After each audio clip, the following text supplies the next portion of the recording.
तर मग गाईज आज होता कॅटरस आमच्याकडे. आम्ही घरगुती कॅटरसचे कामं आणि घरगुती स्वयंपाकाचे कामं, बर्थडे, नामकरण असे छोटे मोठे जे कार्यक्रम असतात त्या कार्यक्रमाचे आम्ही असे ऑर्डर घेत असतो आणि स्वयंपाक करून देत असतो.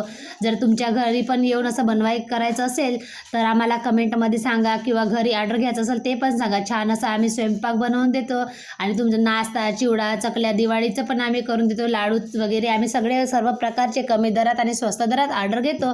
तर तुम्ही आमच्या वरोऱ्याच्या जवळपास जर कुठं शहरी भागात किंवा असं ग्रामीण भागात राहत असाल तर आम्हाला कमेंटमध्ये सांगून तुम्ही सुद्धा आम्हाला ऑर्डर देऊ शकता.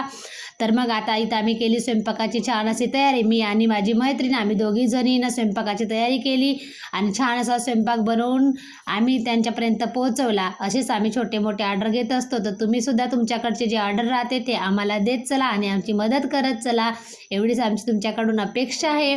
आणि आम्हाला अशीच सहायता करा, अशीच मदत करा.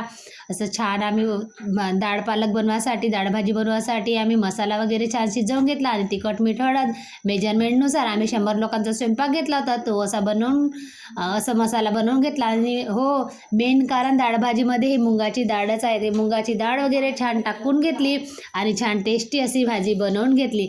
बघू शकता तुम्ही डाळ पालक किती छान असा कलर आलेला आहे आणि सुंदर अशी दिसून राहिली आणि टेस्टीसुद्धा तेवढीच छान झालेली होती. असं आम्ही छान स्वयंपाक बनवला. आणि नंतर मग बुलबुलनं आले होते, मग गव्हाचे मुरमुरे, तर ते खाण्यासाठी तिनं मुरमुरे घेतले. आणि नंतर मग आम्ही कणिक वगैरे भिजवून घेतली, वरण भात बनवून टाकला आणि पोळ्यासुद्धा आम्ही असे छान प्रकारे बनवून घेतल्या. बघू शकता आम्ही असे काड्याच्या साह्याने छान अशा कितीही लोकांचा स्वयंपाक असला तरी पण आम्ही तो बरोबर ॲडजस्ट करून तुमच्यापर्यंत पोहोचू शकतो. तर तुम्ही आम्हाला असेच ऑर्डर द्या. चला भेटू दुसऱ्या ब्लॉगमध्ये.